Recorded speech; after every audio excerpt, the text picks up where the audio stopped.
From advanced takedowns like this one to simple groin strikes coming up, the name of the game is to get home safely. We'll show you more Krav Maga coming up. All right, Nicole Brewer joins us now in Cherry Hill to introduce us to an intense workout that it's really become the rage of these Hollywood celebrities, and she's already shown us some moves. Yes, she has.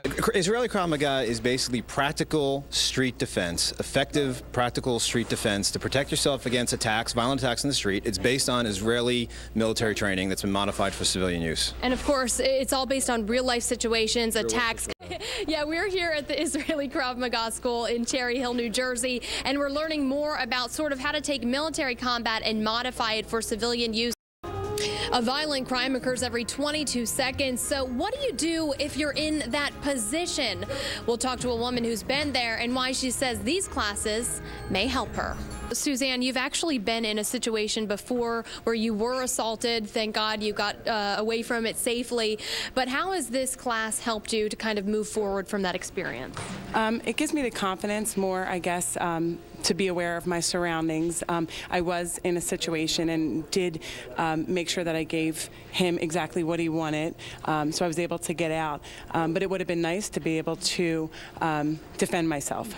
But there are so many people from various walks of life throughout this class. We've got kids as young as 7, people as old as 76, and this guy right here, David Calhoun, he is a retired Army captain, served in the war in Iraq. I understand you're nominated for the Purple Heart, which is just extraordinary, and currently a federal agent. So, David, for you, why does this class and these techniques, why does it have value?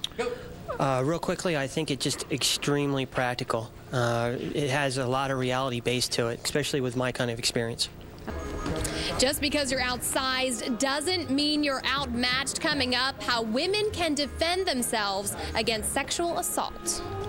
We were talking earlier about sexual assaults and how women can defend themselves, and I know we have a demonstration going on here to our left. Kind of describe the situation here. Sure. This is a situation where Samantha is in an absolute worst-case scenario. Rinaldo is on top of her, choking her out or attacking her in some way. Samantha is going to get out. She's going to trap his hands, pluck his, go to his eye, and then buck him off to the side, and immediately attack the groin.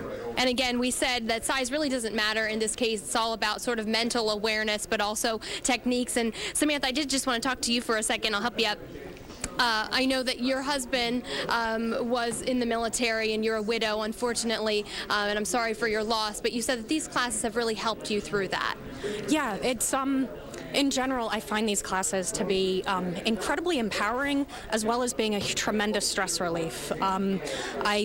Every woman, every person, every kid, I think, should learn how to be aware of their environment, be prepared to protect themselves. It's really a practical life skill that everyone needs. It also is really engaging. I have not gotten bored once with any of my classes. It keeps me coming back. It gives you that special connection, I'm sure, to your late husband, so thanks for sharing that with us. But Don, I know that really quickly we just wanted to mention that it may look violent, but really that's not the purpose here. The purpose is to de-escalate the situation. The Krav Maga was created in the spirit of good citizenship, and the idea here is if you find yourself in a bad situation, first thing you want to do is de-escalate it. If you have to increase the level of violence to get home safely, then you do that. But if you can get out without violent attacks, then de-escalate it and get home safely, whatever you need to do.